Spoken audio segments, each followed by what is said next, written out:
I know how hurried and rushed you can feel sometimes.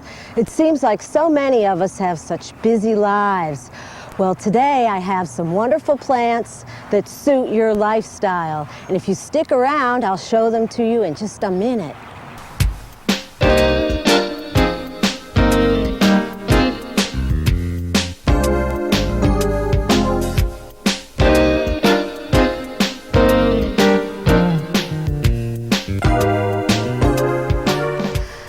Often our lives are busy and hectic. In fact, the studio was so busy and hectic this week, they sent us outdoors. Well, the plants love it anyway, so here we are. I know a lot of you love to keep a beautiful home and that plants are naturally a part of it, and some people feel that they just don't have the time to take care of plants. Well, these bromeliads that I'm going to show you today are a wonderful solution to that. And the first one I have here has this wonderful feathery and light flower on it that'll actually last for a month. And you really don't have to fool with it much at all. And its name is Vriesia erythrodactylon vista. You can try and memorize that, but I prefer reading the labels. They are really easy to grow. You don't have to fool with them much at all. They're very flexible as far as the light goes. So you can put this almost anywhere you'd like in the house. And the next one I have to show you is this. It's Guzmania Kapoho Fire. And it has a striking red flower, and you can see this yellow coming up in here. Actually, these are the true flowers. The red is called a bract, and it actually holds the flowers. And it too will stay nice and colorful for quite a while for you. The next one that I have to show you would make a lovely coffee table plant. Here it is, and this one's called Neoregelia Van Dorm. Now it does have a flower in it that is coming up out of the center, but usually it's used for its wonderful, magnificent foliage with the red and pinkish streaks in it, and its nice creamy and white leaves. Now bromeliads mostly take in water through their cups. And this Neoregelia has an easy to see cup right down in there. What you want to do is keep water in that most of the time. It's okay if it dries out from time to time, but that's its main source of water. And because of that, you can let the plants dry out quite a bit in between waterings. Go ahead and water it when the soil's dry, about 1/2 inch or so below the soil line, and then give it a thorough soak. And you'll find that that really won't happen all that often. And the next one I'm going to show you is really cute. Here it is. This one is Tillandsia cyanea anita. This one you could put in your bathroom or your kitchen window to brighten things up. It has a tongue-like flower on it. Actually, it's the bract. Its true flower is like this little orchid-colored flower poking through, and it'll send a few of those up as it grows out. But it should stay nice and exotic looking for you for quite some time. And the last one I have to show you, this one's very unusual looking. It's also a little bit mean. Its name is Ecmia Chantanini Samurai. And if you need some extra security in your house, you may want to put this one right near the front door because it has some mean edges on it. They're all little prickers all along the side here. And its bract is a wonderful yellow-orange, and it too will stay very nice for a month, 2 months. Sometimes I've even seen them go as long as 3 months. And again, you want to keep the water in the cup and then just let it dry out before you water it. So you don't have to pay too much attention to them, and they'll be a striking display in your home. When you have friends over, they'll definitely notice these plants. One other thing you can do, if you want to fuss with them a little more, if it turns out you have some extra time, they love to be misted. And again, this is an option, but they'll love it if you do it. And you just spray them like this.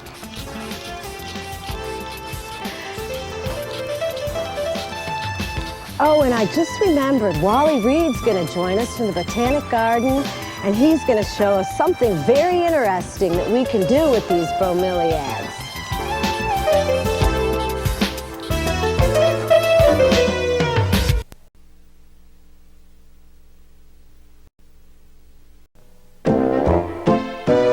Confused about what to feed your plants?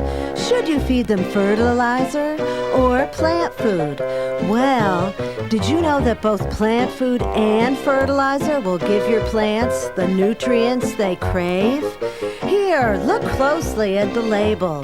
See those 3 little numbers? Well, that's not the combination to your junior high locker. This is a big clue to what's in the stuff and how it will help your plants thrive. Now take a closer look at those numbers. The first is the percentage of nitrogen. That promotes healthy leaf and stem growth. The second number is for phosphorus, which helps produce flowers and fruits. The last number is for potassium, also known as potash. Potassium encourages a sturdy root system. So now you know, there's no difference between plant food and fertilizer. It's just the labeling.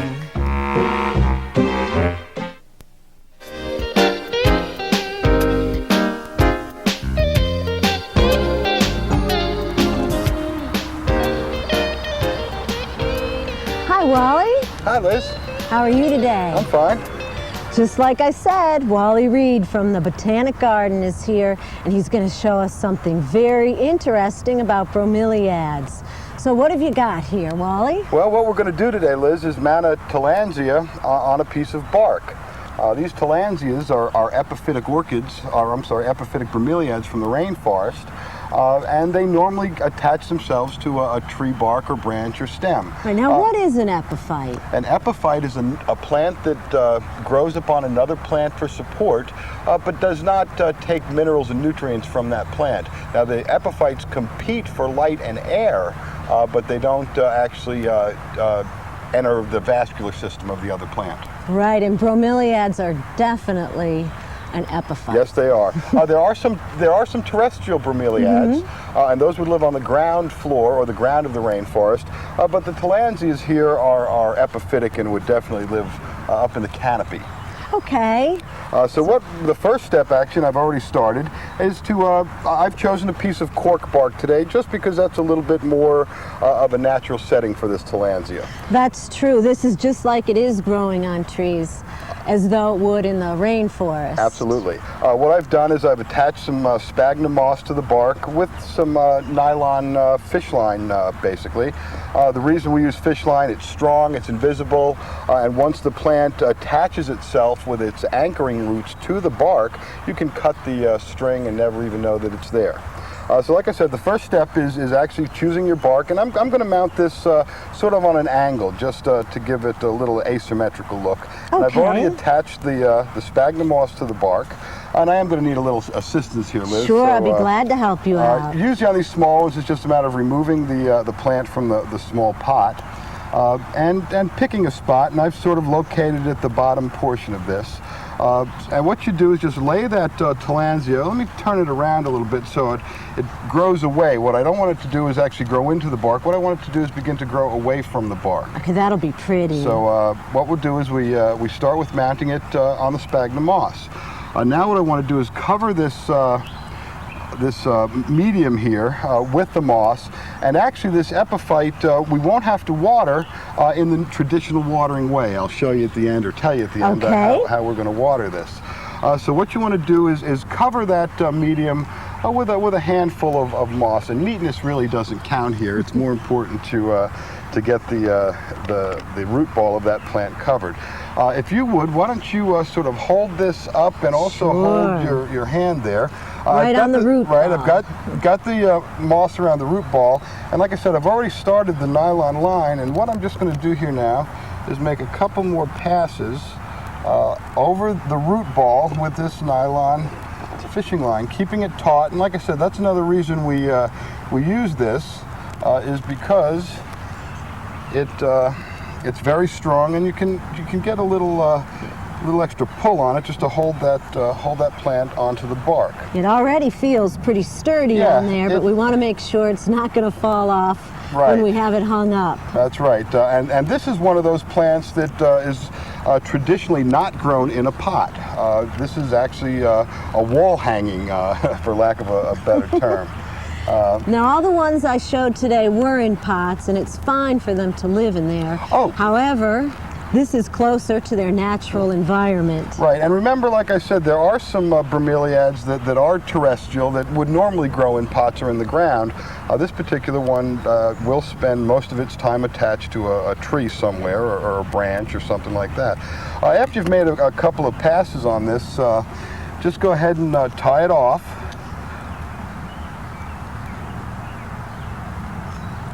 Okay. Next time, I think I'm going to use a little bigger string. My fingers here. Well, that's fine as long as it works. Yeah, or if this will be fine. Some more.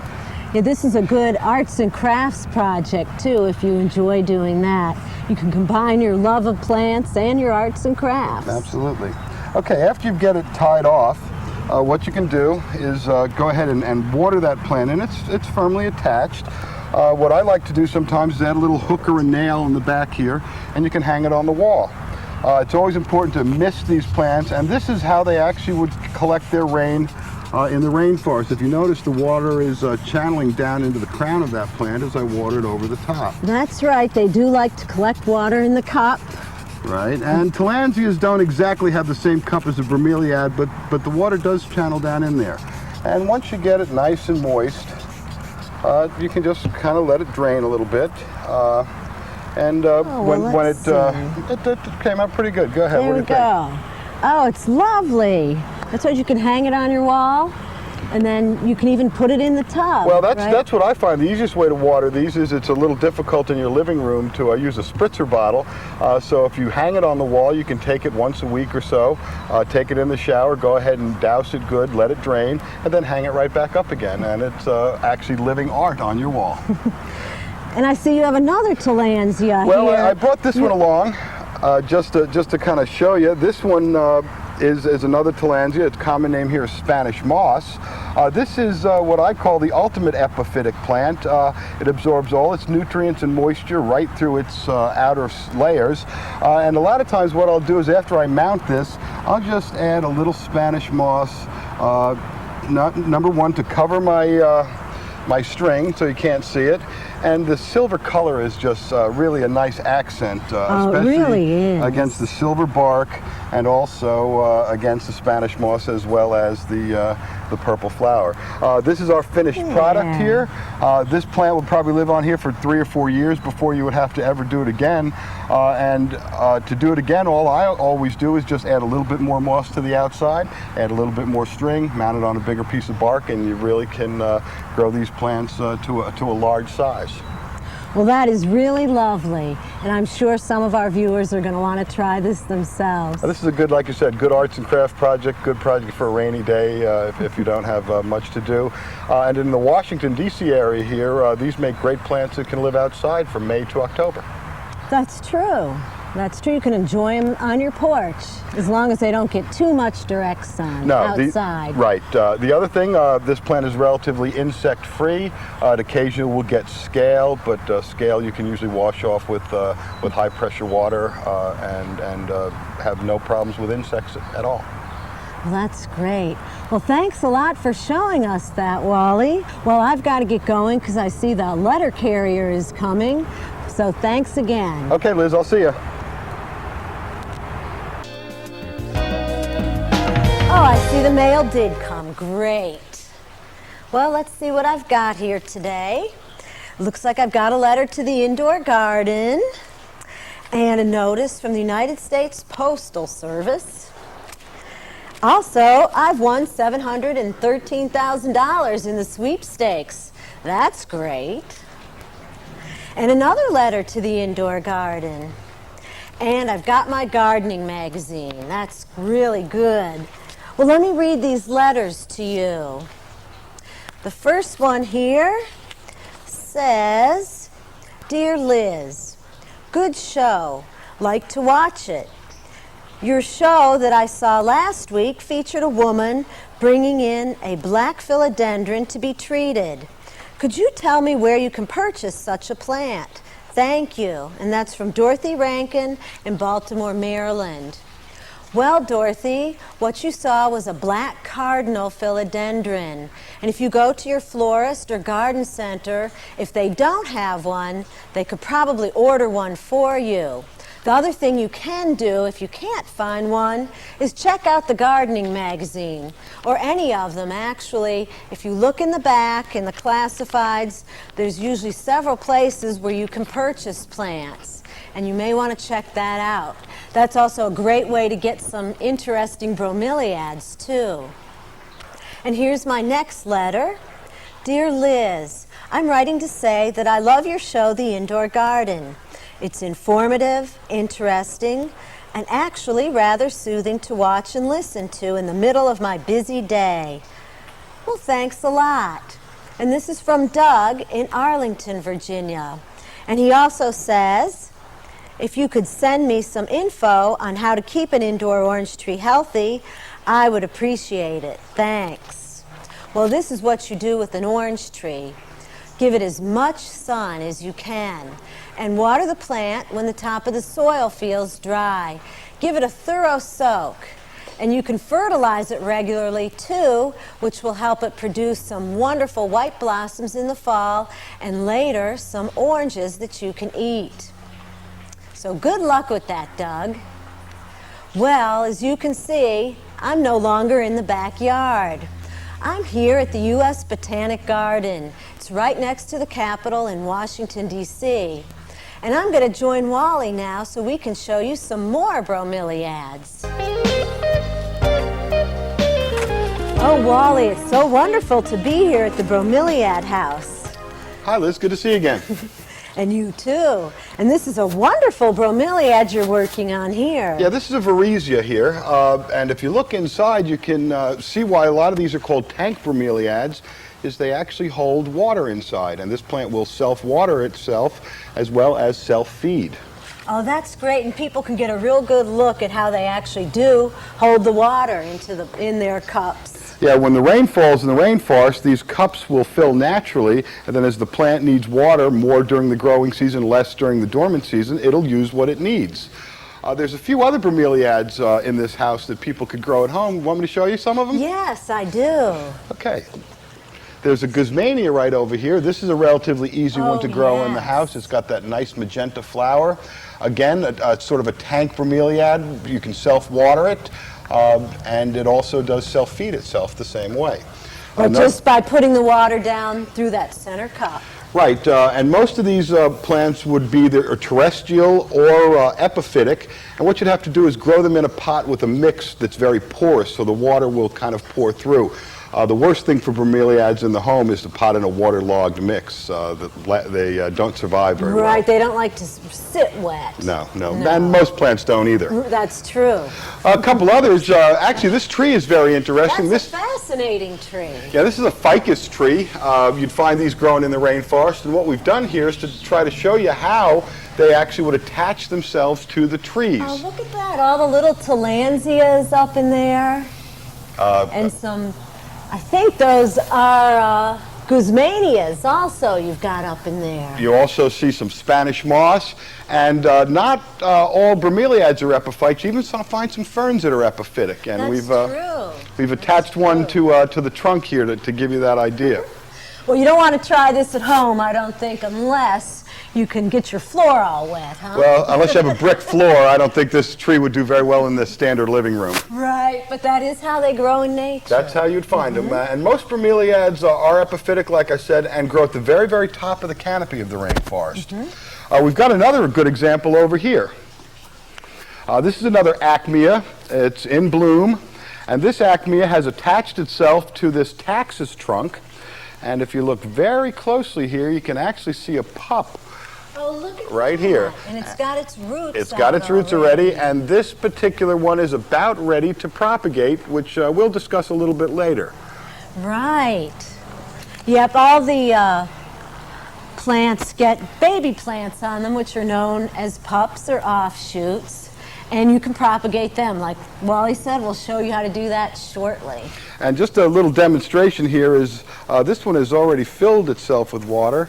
And if it overflows in the rainforest, that's exactly what will happen, is the water will drip off the leaves and onto another bromeliad that'll catch it. And water is definitely conserved in the rainforest, which if it rolls off one plant, it falls into another. So not only are they smart plants, but they help each other out. Absolutely. Huh? That's great. Another interesting one we've got in here, and this one is kind of unique. This is a tillandsia. Wow. And this tillandsia here is a relative of the tillandsia that's located just above it, or Spanish moss. These plants are relatives of each other. This one you couldn't do very well in the house. What you could do with this in the house, though, is water it in the shower, let it drain, and then hang it back up again. That's true. That's true. That is a specimen. A couple more that we have here. One you might be real familiar with is one that you see in a lot of the stores this time of the year, is this Acmea fasciata, or the silver vase. It's got a beautiful pink flower on it. That one's about done. Yeah, and the blooms last about 6 or 7 months on this particular plant. Very easy plant to take care of. And if we come in real close, you can already see the pup forming for the new plant. An interesting thing about bromeliads, they're a little bit like bananas. You get one bloom per plant. The mother plant dies, but what she does before she dies is she ensures reproduction by sending up a few pups. Yes. One other acmea. Oh, again, there's one back there. One all the way back in the corner. That's right. That's got a little prettier bloom on it. That bloom is probably only about half done. That'll last another probably 2 or 3 months. And it's growing on the wall back there, isn't it? Yeah, that's a nice thing about the acmeas or the epiphytic bromeliads, is they not only will attach themselves to trees, but we can get them to grow on walls or on rocks. Plants that grow on rocks are called lithophytes or epilithic plants. So bromeliads can either grow on the ground as terrestrials, grow in the air as epiphytes, or grow on rocks as lithophytes. So they cover just about every gambit of the rainforest environment. That's right. So they can go just about anywhere. They sure can. At least some variety. That's right. That's right. Okay.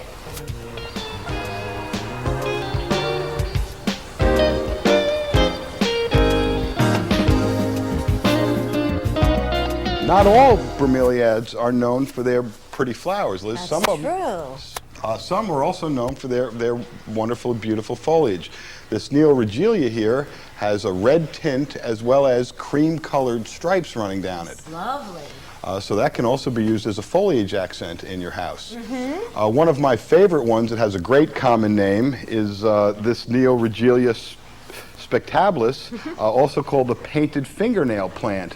Oh, that's really funny. And if you look very closely, the ends are painted red, just as if they were painted on a lady's fingernails or toes. That's great. But still has the classic bromeliad tank that you see in all bromeliads. Another one, and this is a very easy one to grow in the house, is cryptanthus. That's right. You can even use those in terrariums or little dish gardens. They do very well. Very well. Very easy to grow. Likes a porous mix. Has very interesting foliage. This has an orangey as well as a cream and green foliage. But this particular one doesn't have any blooms like all of the other ones that we've seen right now. That's true. Yes, some of them are not blooming, but we know a way to get them to bloom, don't we? Yes, we do. And if we go to the shop here now, I think we can go ahead and show everybody how to do that. Yes, let's do it.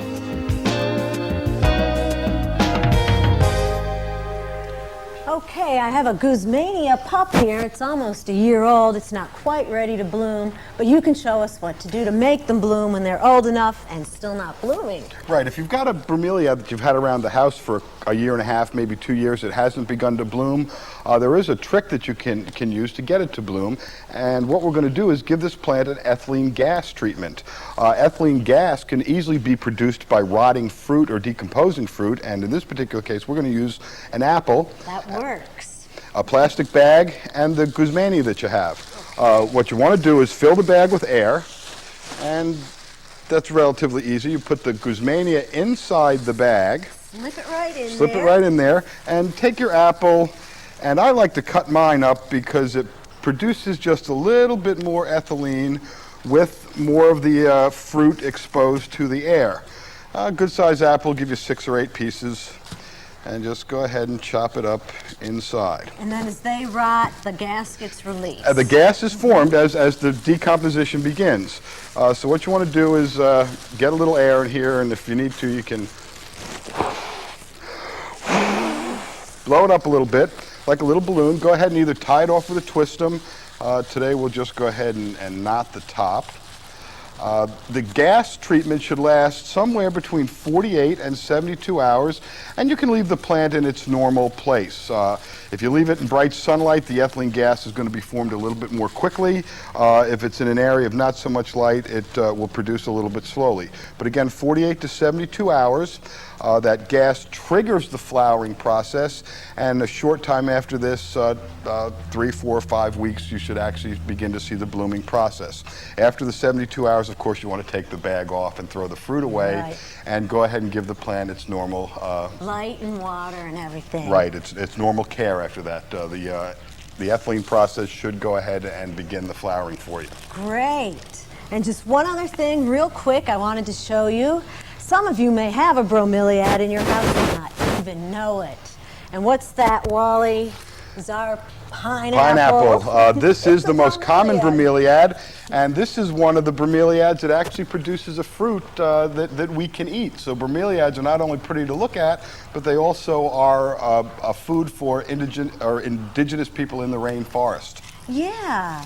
And all you have to do is cut the top off and let it dry for 24 hours, like I've done with this one. And you can peel off some of the bottom leaves. If you look at this one, it's even got roots already started. And then after you do that, all you do is set it in a jar of water till it gets, I'd say a couple inches in roots on it, and then pot it up in a pot, put it in a sunny window. Mist it occasionally. They love that. And you've got a pineapple growing in your house. Thanks so much for all your time, Wally. It was my pleasure, Liz. I enjoy working with you. I enjoy working with you. Thanks again. Okay. And we'll see you next time, huh? Goodbye. Bye-bye. Thanks for watching, and take good care of your plants. Bye-bye.